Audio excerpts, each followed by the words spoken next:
Olá pessoal, tudo jóia? Semana passada eu estive na Flórida, nos Estados Unidos, no terceiro International Conference of CBF Miami, e fui fazer uma fala lá sobre inclusão escolar. E eu estive na casa do Carlos Gadi, estava conversando, falei, vamos conversar, né? Vamos gravar isso aqui. Poxa, porque as pessoas possam ter acesso a uma discussão tão rica, né? Tava também a Elise Matos. E eu fiz aí, eu vou colocar para vocês logo depois. Tem muita coisa legal, a gente falou sobre arte para pessoas com autismo, tratamento, a situação do autismo no Brasil. Então, vale muito a pena conferir a entrevista, né? O bate-papo, treinamento de paz, tudo isso. Só que eu cometi um erro. Ai, putz, fiquei muito puto depois que eu vi. A maioria do vídeo tá cortando a cabeça da Grazi Gadia. Ô, Grazi, desculpa. Desculpa. Eu tava meio. Não tava preparado, né? A gente tava conversando. Falei, pô, vou gravar aqui porque, poxa, seria muito legal se as pessoas pudessem ter acesso a essa discussão. E aí tava tudo, né? Vários, tem alguns cortes, vão ver, mas. Enfim, me desculpa, Grazi, e você que vai assistir também vai ver que em alguns momentos ela corta a cabeça dela, mas o que ela traz de conteúdo é muito legal. E aí vale a pena ainda assim a gente compartilhar essa entrevista até o final, tá bom? Grande abraço, curte aqui embaixo o canal, compartilhe o vídeo com os colegas, pessoas que precisam também trabalhar essa discussão, tá joia? Um abraço, tchau!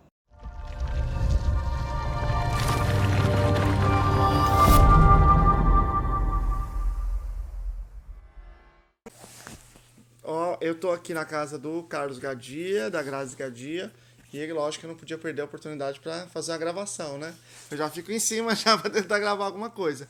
E eles receberam também a visita ilustre aqui da Elise hoje, aí já fechou aqui a oportunidade de a gente conversar. A gente tava conversando e falou, ó, peraí, vamos continuar conversando, só que agora vamos gravar, né? Que aí acho que outras pessoas podem, não sei, pode de alguma forma ajudar outras pessoas. Mas, ô Gadia, eu quero começar assim, até uma conversa uma pergunta que eu já ia fazer. Aqui você está muitos anos à frente de um hospital, né, que é referência em autismo, mas ao mesmo tempo você sempre manteve uma relação com o Brasil. Então nós estamos falando aí de muito tempo. O que você tem sentido em relação ao Brasil, as mudanças do Brasil, e o que o Brasil precisa, né, porque você tá trabalhando num lugar de excelência. O que você tem sentido nos últimos dias, assim, nos últimos anos, né? O que eu tenho sentido é né, uma grande mobilização dos pais. Né? Tentativa, cada vez mais, no Brasil, a gente está vendo a história acontecer de os pais se mobilizarem, de criarem suas organizações. Né? Ah, eu me lembro que quando a primeira vez que eu fui para o Brasil falar sobre autismo, acho que foi em 99, né? E eu falava de os pais se organizarem, parecia uma coisa assim bizarra. Né? Agora, né, no último congresso que a gente teve junto na Bahia, né, todo mundo dizia sim, exatamente, tal, é isso que tem que ser feito. Né? Então, acho que isso é a mudança mais dramática e mais positiva que aconteceu no Brasil. Né? Os pais resolveram fazer acontecer ao invés de esperar que outras pessoas façam para acontecer. Isso eu acho que é fundamental. Né? E acho que, né, tem havido talvez um pouco mais interesse da parte do poder público de diferentes áreas, né, a respeito do autismo. Mas com certeza o que mais me chama a atenção é a organização dos pais. Então, inclusive, aparentemente são coisas interconectadas, né? Porque à medida que os pais se organizam, o governo fala, opa, tenho que atender essa demanda, essas pessoas estão organizadas e faz algum sentido político. E já que você está falando de pais organizados, e nesse contexto, né, temos aqui um exemplar, um espécime de pais organizados, né, que é a Elise, que tem feito um trabalho muito legal lá em Curitiba e também no Caprichando Inclusão. E eu sinto, assim, Elise, que a grande dificuldade em relação aos pais é a gente construir consenso. Sim. Todo mundo quer que faça alguma coisa. Agora, o que é que é o problema? E eu sinceramente, acho que é uma tarefa, assim, hercúlea lidar com isso. Como que você tem lidado com isso? Como é que você acha que está acontecendo, que está rolando? Como é que você está sentindo isso? Eu acho que o movimento da Capricho na Inclusão, ele trouxe muito uma visão da práticas baseadas em evidência. Quer dizer, por um único assunto, a gente conseguiu unir 50 associações. Então, isso já é um caminhar com um olhar de uma forma de consenso, né? Uma forma de consenso. Você tem 50 associações do país, né? É grande. Isso é grande, não é pequeno, né? Uma coisa é um grupo determinado, outra coisa são né, grupos heterogêneos de regiões diferentes, de serviços diferentes, proporem a mesma coisa. Então, isso eu olho com excelentes olhos, né? E é claro que se a gente... aqui é uma opinião que eu acho que não sei quanto resposta científica, é uma hipótese, né? Eu vejo que nós, eu e você, por exemplo, né? Nós somos pais de crianças com autismo. Logo, né, de alguma maneira, a gente pode ter alguma questão psiquiátrica subclínica, né? Então, isso também faz com que o movimento muitas vezes seja divergente ou seja muito flor da pele as reações, né? E não reações mais, não digo frias, mas mais racionais e estruturadas, né? Então, eu acho que esse é um componente no nosso grupo específico, né? Pais e crianças com autismo, pais e, né, filhos com autismo, que é sensível nesse sentido, né? Porque se olha um conjunto de pais, vamos pegar 5 pais. Eu e você teve alguma condição psiquiátrica? Por exemplo, depressão? Sim. Eu também tive, né? Então, são questões que mudam muito, até... não posso dizer humor, mas isso tudo cria um grupo ali que é efervescente, né? A própria presença dos traços autísticos, né? Porque Sim. eu sempre falo que a frase que eu mais ouço em grupo de pais é: você não viu o pai? Né? Verdade. É a frase clássica. Verdade. Clássica. Então, se veja, são pessoas que têm dificuldade de comunicação. Né? A grande maioria deles, porque nós já sabemos aí que mais de 80% do autismo é genético herdado. E aí eu falo assim, então, nós estamos falando, nós queremos unir um grupo em torno de um assunto complexo, pessoas que em sua maioria têm dificuldade de comunicação. E aí eu falo assim, os outros pesquisadores às vezes não falam isso, porque há um problema político, ele parece estar acusando, como eu sou. Eu também tenho os mesmos problemas de comunicação, também sei disso.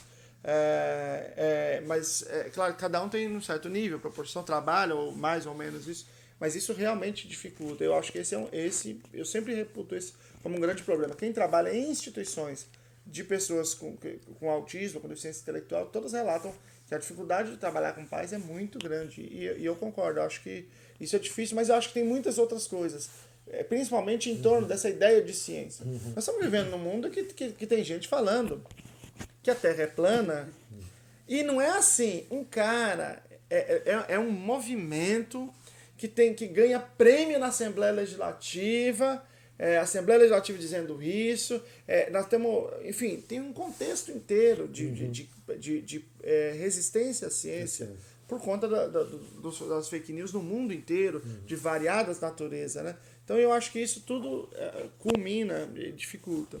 Grazi, você tem um canal que é o Wise Contact Autismo, né?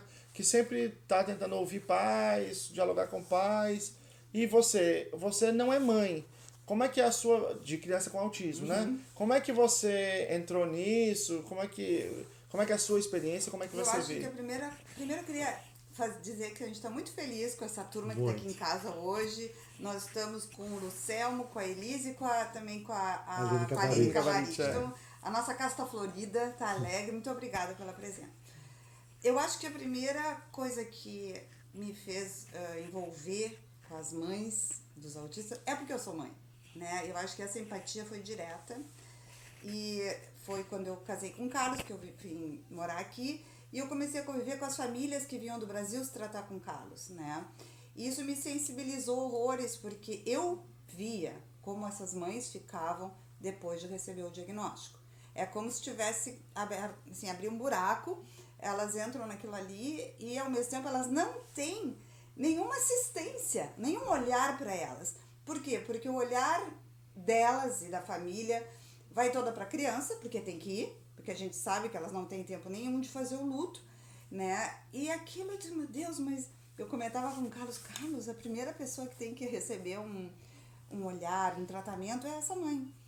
E foi indo assim naturalmente, eu comecei a contar algumas histórias de superação, porque todas elas que vêm para cá, todas que começam a se relacionar com esse mundo do autismo, e elas podem pagar por um tratamento privilegiado, que é aqui nos Estados Unidos, é como se assim, eu preciso devolver tudo que eu recebi para essas mães da comunidade autista, porque tem muita gente que não pode ter isso aqui. E todas têm um projeto. E na verdade o Eye Contact só é um olhar amoroso para essa mãe, para valorizar o trabalho dela, para valorizar o protagonismo dessa mãe na comunidade civil. E elas se organizam e fazem projetos maravilhosos. É só isso que o Eye Contact faz. ao mesmo tempo, eu sempre tive vontade de trabalhar com crianças especiais na área de artes, porque eu sou artista plástica. E aí surgiu a ideia do Festival de Artes, que hoje assim, como se diz aquela coisa, é o meu... Menina dos Olhos. Menina dos Olhos, né?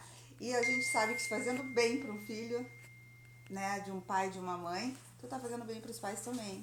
E eu consegui unir essas duas coisas. Então eu tô muito feliz com isso, muito feliz mesmo com o resultado do trabalho. Muito bom. Gadia, você é um médico, né? Um médico é um profissional que presta o seu serviço e acabou a sua consulta, acabou. Mas nos últimos anos você tem tido quer dizer, desde que eu me conheço no mundo do autismo, eu percebo você como um participante do mundo do autismo, porque é um mundo, é um universo, né? Que a gente passa a conhecer outras pessoas, passa a lidar com outras coisas, e você sempre esteve nesse mundo. Como é que foi, por que você tem essa participação, como é que foi isso? Essa sua inserção, quase como um militante da causa, digamos assim. Porque a primeira coisa, né, que eu acho que é muito importante, né, é que o papel do médico não acaba na consulta. Né? Isso eu sempre digo para os meus residentes, né, que o papel do médico não acaba no diagnóstico. Né? O papel do médico é de auxiliar, né, essa família, reforçar essa família, né, recomendar pessoas que vão tratar a criança, que sejam profissionais realmente de qualidade, que estejam aplicando técnicas cientificamente comprovadas, né?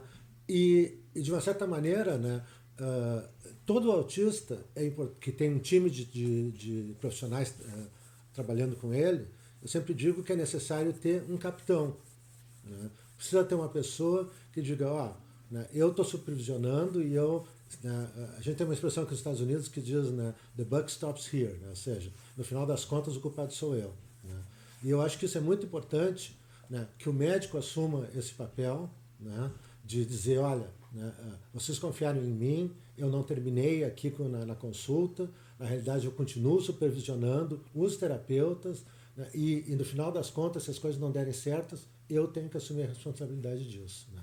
Então isso é uma coisa que eu reforço muito, muito, muito nos meus residentes, né? E claro que não necessariamente, né, o capitão do time precisa ser o médico. Né? O capitão do time tem que ser a pessoa que sabe mais sobre autismo, que tem mais experiência sobre autismo no time. Né? Não tem vergonha nenhuma, né, de um médico mais jovem ou de outra especialidade e tal, né, de não ser o capitão do time. Nós queremos mas é necessário, né, que haja essa pessoa, né, e essa pessoa não pode ser a mãe. Né, porque muitas vezes, né, eu já tive essa discussão várias vezes com o Michael Alessandro, que é um psicólogo, né, brilhante, que é diretor do Centro de Autismo da Universidade, né, e é uma discussão amigável, né, nós somos muito amigos, né, e ele sempre, quando eu falo isso, ele diz, não, quem tem que ser o capitão do time é a mãe. Né, eu já discordo disso, eu acho que as mães já carregam um peso grande, né, e carregarem a responsabilidade de, se as coisas não derem certo, sou eu que tive a ideia, acho que isso é uma coisa muito prejudicial. Né? E a minha entrada no mundo do autismo, né, acho que, né, já estou aqui, acho que eu estou no autismo mais ou menos da tua idade que nasceu. Né? E foi, eu já contei essa história tantas vezes, né? Então, né, aconteceu que tinha um neurologista pediatra que tinha acabado de fazer a sua formação em Nova York, tinha família em Miami e queria vir para cá. Né? E os meus colegas, então, convidaram ele aceitou, né? E, aliás, na verdade, aceitou vir para uma entrevista. Né? E os meus os partners do meu grupo disseram, Carlos, tu entrevista ele, né? Vê o que tu acha e depois nós vamos discutir se nós vamos oferecer uma vaga no grupo ou não.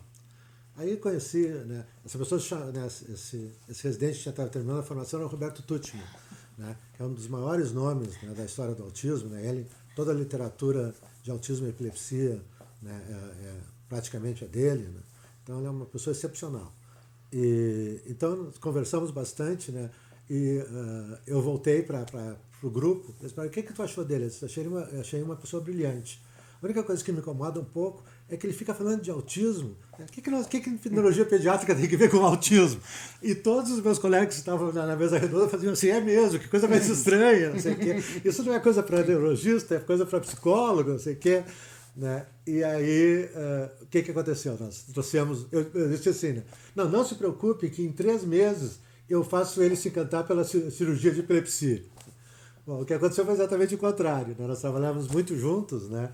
E as pessoas ligavam, queriam ver ele, né? E ele estava cheio de pacientes, a nossa secretária disse assim, o doutor Tuchman só daqui a 6 meses, mas tem aqui um outro doutor que pode vir amanhã, que era eu. Né? Então eu comecei a aprender por osmose, né? Eu devo muito ao Roberto, né? Pelo fato de que realmente eu aprendi muito, né? E aí começou a minha história do autismo, né? A minha história do autismo no Brasil começou em 1999. Né? Foi meu primeiro paciente que eu vi no Brasil, né? E a partir daí eu achei que era fundamental, né? Que a gente fizesse alguma coisa, que eu fizesse alguma coisa a mais. Né? Eu estudei sempre na escola pública, desde o primário até a universidade, e eu sempre tive uma sensação de ter que pagar de volta para o povo brasileiro o que eu recebi. Né? Então, é aí que eu comecei a me envolver com o autismo. E está dando bastante evento, muita coisa hoje, e eu acho que tem chegado num cenário internacional no Brasil, que eu acho que tem a ver um pouco com isso, a mudança do autismo que eu tenho interpretado nos últimos anos, tem a ver com a gente entrar num contexto do que tem acontecido no mundo, né? Aí já vinculando aqui, Elise, entre essas coisas, a Organização Mundial de Saúde tem um programa de treinamento de pais. O Dr. Carlos falou uma coisa importante, a questão das questões emocionais da mãe, todas as dificuldades, e dos elementos importantes do ponto de vista emocional, do ponto de vista da participação no tratamento, é a questão do treinamento de pais. E em que pé que está o programa de treinamento de pais que vocês estão coordenando da Organização Mundial de Saúde? Nós já treinamos as primeiras famílias, né? Então, nesse primeiro momento foram 10 famílias. Os resultados foram surpreendentes, né? Vão começar as publicações em breve, eu acredito, mas já foram surpreendentes, assim, já de cara, né? Nos grupos focais, você ouvindo aquelas mães falando e dando o feedback, é emocionante, é lindo demais. O quão acolhidas elas se sentiram, quão recebidas, assim, no sentido de, mais do que acolhimento, o poder público ter um olhar para eles, né? Porque tudo isso é feito no ambulatório da prefeitura, né? Então, os psicólogos, né, os que a gente chama de master trainers da prefeitura, indo na casa dessas famílias recebendo, vendo a criança no seu contexto, aquela história que a gente diz, no consultório ele não faz, mas em casa ele faz, eu não sou louca, né? Então elas podendo, os masters podendo ver a criança no contexto para tentar individualizar o programa que é global, né? Então isso eu vejo que foi um resultado extremamente positivo. Elas formaram rede de contato, que é extremamente positivo e extremamente difícil de fazer nesse projeto. Elas conseguiram fazer e a partir de agora nós estamos na fase que nós vamos entrar numa outra camada, que é chamada dos facilitadores. Então, o que, entre aspas, seriam os não especialistas, que esse programa é desenhado para não especialistas treinarem pais. Sim. Né? Então, contextos em que não tem terapeutas, né? Você treina alguém que saiba ensinar um outro indivíduo e esse vai ensinar os pais, né? E nós estamos nesse que a gente vai entrar provavelmente final de março, o meio de março, a gente já começa a treinar 48 famílias. Então, dessa vez, não tem um ano de treinamento para os facilitadores entenderem a metodologia. Eles aprendem, eles vão ter 5 dias de treinamento e já vão a campo. Então, aí vão ser 48 famílias e uma vez finalizado esses 3 meses, essas 48 famílias, o programa está entregue para a prefeitura, né? Ele já pode ser multiplicado dentro do sistema da cidade. Eu tenho uma pergunta, Elise.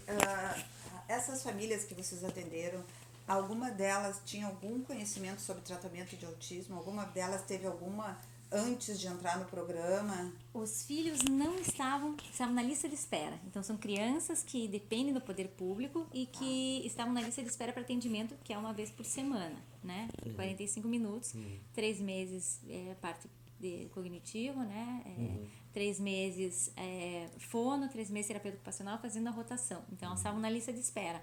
Uma das mães era uma moça que buscou muita coisa. Então, ela buscava vídeo na internet, ela criava material. Eu, inclusive, achei que não seria interessante para ela, E o dela foi um dos feedbacks mais lindos, porque ela disse que no começo ela achou que talvez não fosse aprender muito, e quando ela viu, ela aprendeu muitíssimo, e ela viu resultados no filho, quer dizer, nos 6 meses ela conseguiu ensinar uma habilidade para o filho que ela há anos tentava, né? Quando está nessa espera. O filho dela tem 4 anos, o diagnóstico foi com 2,5, 3. Você sabe que esse é um pouco do receio que eu tenho com esse negócio de fazer vídeo na internet. Porque eu faço vídeo, a gente discute as coisas, eu aponto bibliografia, mas é um saber tão picado, e eu fico um pouco receoso, às vezes, da mãe achar que isso resolve o problema e de achar que isso supre a necessidade de um profissional. Eu vejo que a maioria entende que não é isso, até porque eu faço sempre um exercício de dizer, estou dando no quadro geral, a literatura é essa, o campo de pesquisa é esse, precisa fazer muito mais coisa. Eu sempre tenho esse cuidado.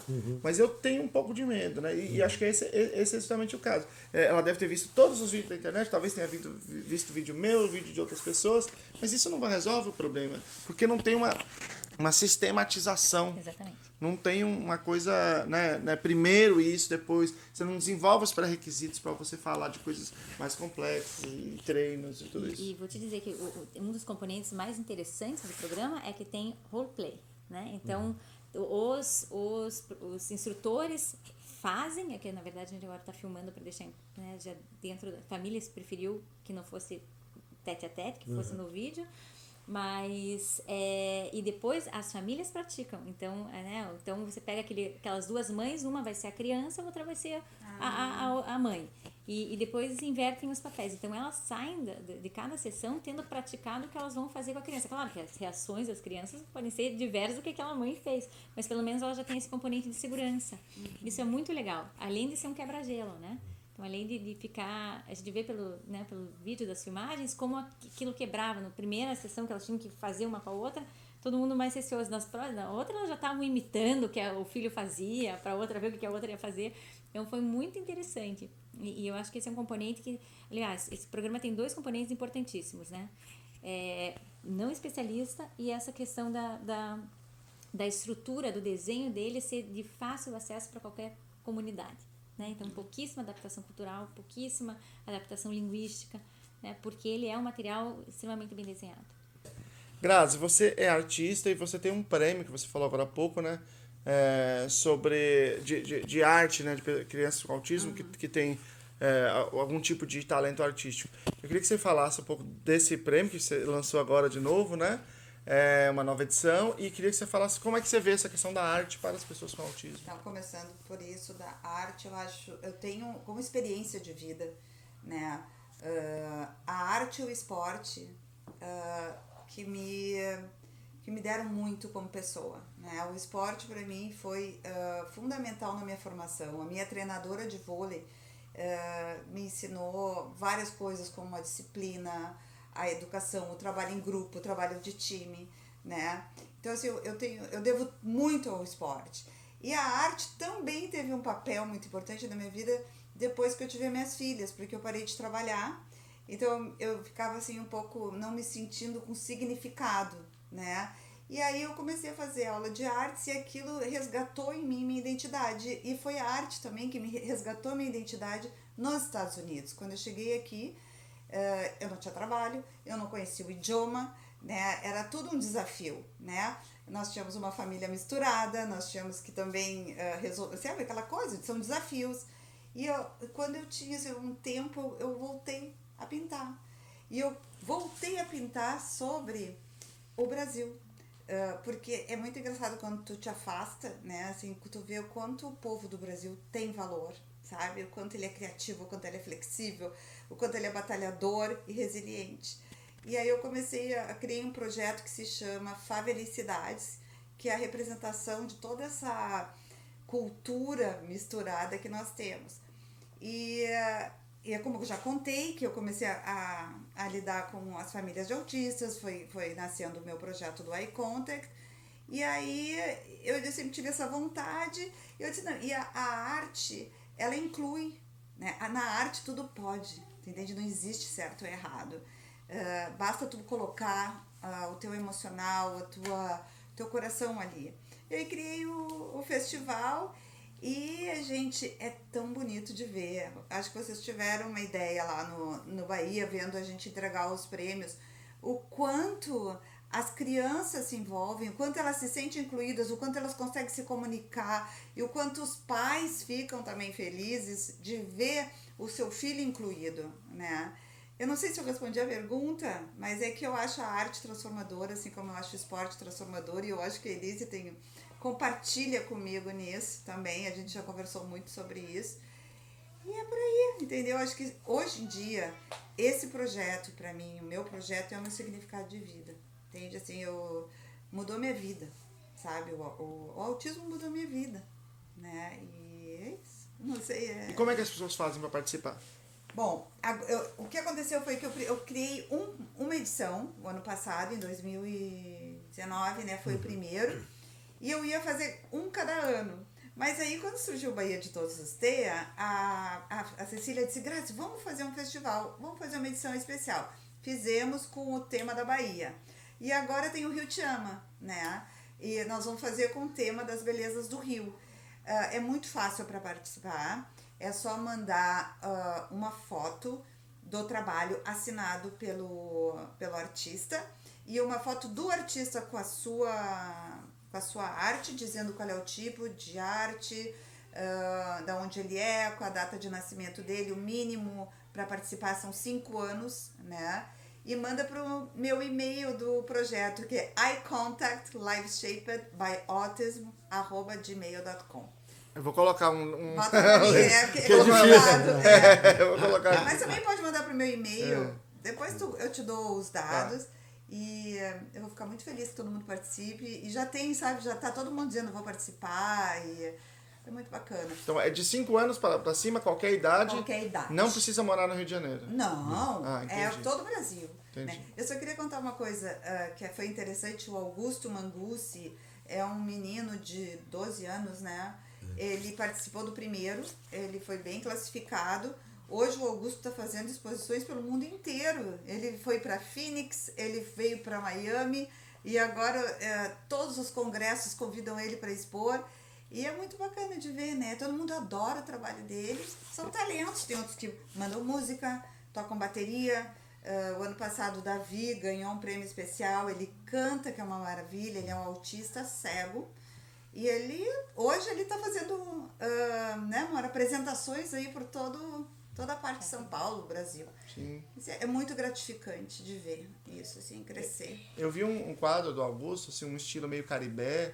Eu achei uma coisa interessante, vários quadros lá bem bacanas. Eu gostei muito da exposição. E o fato de ir na exposição, de ir num evento cheio de pessoas, né? Eu acho que ter que enfrentar o público aqui em Miami, que ele fez na Red Dot Miami, na época da Semana de Artes de Miami. Ele combinava com os pais que ele tinha um tempo para ficar e ele ficava, e ele ficava do lado, ele tirava foto, ele vendeu quadros. Então, que legal. Isso ele também fica aprendendo coisas, ele aprende a socializar, ele aprende a se autorregular com o tempo, que às vezes não tá ok, né? E para eles, às vezes, ultrapassa o limite para eles, né? Sim. Então é legal, acho que a arte, como eu disse, ela é transformadora, ela deve fazer parte do tratamento das crianças, não como regra, óbvio, mas está inserida de alguma maneira. E o esporte também. O esporte eu acho também fundamental. Eu sou um defensor muito grande do educação física para pessoas com autismo. A Elise tem um trabalho lá bem legal. Eu apresentei o Paulo Quereghini lá, né? Aliás, antes de conhecer a Elise, eu já fiz a ponte entre eles, que é uma pessoa que tem feito, o Paulo tem feito um trabalho muito sério no Brasil, nessa parte de educação física, que eu acho que é um problema, porque a gente não tem tanta pesquisa nesse assunto, porque mesmo nos Estados Unidos não existe essa profissão, né? Isso dificulta a constituição de um campo para a produção de pesquisa. Então, neste campo, o Brasil tem que ser mais inovador do que em outros campos, que a gente tem uma literatura muito boa de apoio. E Carlos, um dos primeiros vídeos que eu publiquei, tinha uma outra página antes, né? Foi um vídeo, uma entrevista que você deu, em que você dizia o seguinte: as pessoas dizem que a gente não sabe nada sobre autismo. A gente não sabe muitas coisas, mas a gente sabe muitas coisas também sobre tratamento. Eu queria que você desse uma palhinha sobre essa questão de geral do processo de tratamento para autismo. Sim, não, claro. Isso é muito comum, né? Eu ouço muito nas pessoas que eu vejo, nas famílias que eu vejo, né? Pois é, doutor, né? A gente não fez nada porque ninguém sabe nada sobre autismo mesmo, né? A gente não sabe o que funciona, o que não funciona, né? E eu sempre digo assim, não, isso não é verdade. Na realidade, a gente sabe muito sobre autismo, né? Comparado com, vamos dizer, 5 anos, 10 anos atrás, né? E cada vez mais a gente sabe o que realmente funciona, né? Então, o que há, na realidade, é uma limitação de conseguir difundir essa informação, né? E infelizmente, em termos de terapias, né, que são cientificamente comprovadas, né, como terapia comportamental utilizando a ciência do ABA, do ABA, né, fonoaudiologia. Então, essas são coisas que nós sabemos com certeza que funcionam e vão funcionar, né? Infelizmente, né, nós temos que também, não só a dificuldade de divulgar a informação, mas nós temos o problema de ter que enfrentar, né, todos os dias outras terapias que não têm absolutamente nenhum reconhecimento científico, né, e que são vendidas, né, na internet, né, nos congressos, como terapias que vão curar o autismo, né? Então a gente tem que ter muito cuidado, né? E isso exige também por parte dos novos médicos que estão saindo da Faculdade de Medicina um conhecimento muito maior do que eles têm, né? Porque hoje em dia, né, eu me lembro que em 2013 eu fiz uma pesquisa, né, e nenhuma das 202 faculdades do Brasil tinha autismo no seu currículo, Faculdade de Medicina, né? Então, isso é fundamental, né? Todos os profissionais devem sair já das suas formações acadêmicas, né, com uma ideia muito clara do que é que cientificamente comprovado e funciona e com uma ideia muito clara do que não é, para que a gente possa entrar nessa discussão mais, com mais poder, com mais armamento. É fundamentado, né? Eu sempre digo o seguinte, quando eu descobri que eu era pai de um menino com autismo, eu fui ao médico. O médico disse o seguinte, olha, o que você tem que fazer é tratamento eclético, né? E na fono, na TO, na psicoterapia, não sei o que, e várias coisas, sem conexão entre eles. Existem vários experimentos comparando isso com uma intervenção baseada em ABA, que também tem esses profissionais, mas eles estão integrados, ou seja, a partir dessa ciência, ela como uma linguagem de interlocução entre eles. E aí eu fiquei fazendo 4 anos e meio, isso sem nenhuma efetividade, sem nada. E aí, quando nós descobrimos o que era o tratamento que começamos a fazer, meu filho já tinha 8 anos de idade. Então, e eu vejo médicos ainda hoje fazendo a mesma coisa, quer dizer, dando diagnóstico tarde, indicando essa terapia que é eclética. E como que você vê essa coisa do impacto da precocidade e do ecletismo, que é basicamente o que se faz no Brasil? Como é que a gente rompe isso? Acho que acho que concordo contigo, né, que a maioria dos médicos, principalmente não especialistas, né, tem essa visão de eu vou recomendar tudo e daí vocês mais ou menos decidem o que é que funcionou, né, de novo jogando o peso da responsabilidade em cima das famílias, né, mas também nós temos uma situação pior do que essa ainda, né, que por incrível que pareça ainda existe, é o médico fazer o diagnóstico e dizer não há nada para fazer isso com o seu filho, ter logo, acabou a vida de vocês. Por incrível que pareça, a gente ainda tem que lidar com esse tipo de profissionais, né, dando esse tipo de informação, né. Eu acho que a maneira de que nós vamos realmente colocar isso de uma maneira eficaz, infelizmente, né, vai ser um longo caminho, porque isso tudo, na minha opinião, vem da formação que os profissionais recebem nas suas faculdades, nos cursos que estão fazendo, né? E se essa formação não toca no assunto, nós mesmos nos tornamos vítimas, né, fáceis de qualquer outro tipo de intervenção que não seja alguma coisa séria, né?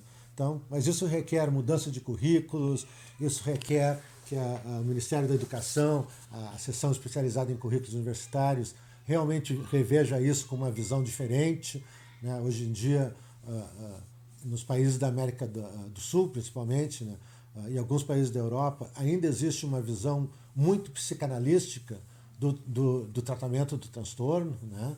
que nós sabemos que não tem absolutamente nenhuma validade científica, né? Não só isso, né? Levou a um atraso, né? Da utilização de técnicas comprovadas de décadas, né? Então, acho que tudo isso é uma coisa de fundamental importância. Isso vai levar tempo, né? Eu sempre digo assim, né, que nós tem duas situações, né? O Brasil e outros países, né? Cada um vai escrever a sua história do autismo, né? Tudo bem, acho que isso é assim, né? Por outro lado, né, nós não temos por que reinventar a roda, né? Ou seja, nós não temos que começar do zero para daí descobrir, depois de tanto tempo, o que funciona, o que não funciona, o que nós temos que ensinar para os nossos estudantes, para os nossos médicos que estão lá na trincheira, os médicos de saúde primária, né? Então não tem por que a gente recomeçar do zero como se não tivesse nada. Na realidade, a gente tem muita informação, muito dado científico, né, que a gente pode utilizar e adaptar para a realidade brasileira, e isso nos possibilitaria ganharmos décadas em relação ao impacto que isso vai ter nas famílias de autistas. Acho que é importante isso, porque essa noção também de, mas a pesquisa não é brasileira. Daí que não é brasileira, né? É claro que tem questões que precisam de uma adaptação, por exemplo, ensino de alfabetização. É claro que a alfabetização em outra língua é diferente, mas pesquisa de remédio é a coisa mais clara. Funciona num lugar, funciona nos outros. Né? Então a gente pode aproveitar, mas existe mesmo essa questão, talvez um pouco mais política. Né? Graça, você falou que tinha uma pergunta. Eu queria saber da opinião, do ponto de vista dos pais de autistas, como que vocês estão vendo hoje o cenário do autismo com relação ao tratamento, né? Em todos os sentidos, desde terapias quanto medicação, né? Como que vocês estão lidando com isso e como que vocês estão vendo? Qual a crítica ou qual as vantagens e desvantagens? É isso. Primeiro eu queria dizer que a Grazi faz com a conta que o reforço positivo para as mães. Claro. Ai, que bom. Faz bem certinho. Fica bem certinho. Tá. Olha, Grazi, lógico, né? Parte de ativismo do autismo, eu sou muito novata, né? Tem 2 anos que a gente, né, decidiu fazer um projeto social. Mas eu noto que quando eu tive o diagnóstico do Henrico para hoje, então a gente está falando final de 2012 para agora, eu já vejo que tem muito mais informação. Né? Muito mais informação. E eu noto que hoje a gente tem mais congressos também, congressos com um olhar científico. Okay. Né? E isso o que acontece, né? Faz com que as pessoas... Eu ainda noto que o maior índice de pessoas que frequentam os congressos são pais, né? Pelo menos o que eu vou. E aí parece que a pessoa cai a ficha, né? Então tem isso, então dá para fazer isso. Para buscar coisas corretas, né? E nos serviços públicos o que eu noto é o seguinte, eu noto vontade de fazer. Não existe simplesmente ignorar. Isso não existe, né? O que eu noto, o que eu vivi lá em Curitiba, né? Então, o ambulatório precisava de brinquedos. As terapias são feitas utilizando brinquedo para os pequenos, né? Então, mas chega na mesa da superintendente de saúde. A falta de agulha num determinado distrito sanitário ou a compra do brinquedo para ambulatório, o que você escolheria se você fosse a gestora? Né? Não pode deixar faltar agulha. Né? E brinquedo, quando eu soube disso, o que a gente fez? A gente fez uma campanha, 2 terapeutas fazem eventos para os pacientes e para os pais e congregação do Dia das Crianças, e elas pedem como entrada brinquedos, e as doações foram pro ambulatório. Quer dizer, se tiver essa interação da sociedade civil com o poder público, eu acho que dá para fazer caminhar mais rápido, né? Mais rápido. Eu tenho uma visão, ao mesmo tempo, muito que eu não considero pessimista, eu considero realista do que tem hoje, que à medida que a gente vai conseguindo consertar a nossa vida, que a gente vai sabendo um pouco mais e vai conseguindo consertar a nossa vida, a gente às vezes perde a noção de que isso é um caso muito isolado. Quer dizer, eu consigo ter uma intervenção, a Elise consegue ter intervenção, mas isso é 1%, 2%, 3% das pessoas com autismo no Brasil. Então, a gente tem que fazer um esforço permanente para olhar, assim, dizer, a maioria não tem nada. A maioria vai para a escola, volta de casa, só isso que ele tem, às vezes ele tem meia hora de fono no meio de semana. Mas eu concordo com a Elise, acho que nós estamos num cenário de conscientização muito maior. Acho que uma parte dos profissionais quer que as coisas funcionem, e eu acho que essa combinação vai gerar melhora em pouco tempo.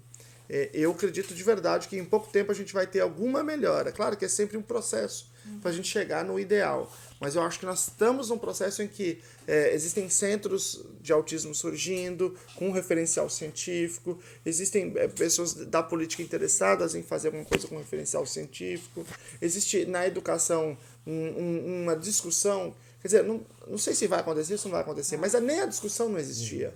Então existe uma discussão hoje de prática com evidência, então eu estou bastante entusiasmado. E para terminar aqui, eu quero dizer duas coisas que eu acho importantes. Primeiro, é a importância que vocês têm nesse processo, porque eu sei do trabalho que vocês têm, sobretudo de curadoria de uma série de eventos, os principais eventos no Brasil, porque a curadoria é a chave do processo. É a chave, porque se eu vou num evento e eu ouço uma bobagem, por exemplo, o primeiro evento que eu fui, a primeira palestra era tratamentos baseados em evidências para autismo. Eu falei, isso é uma bobagem.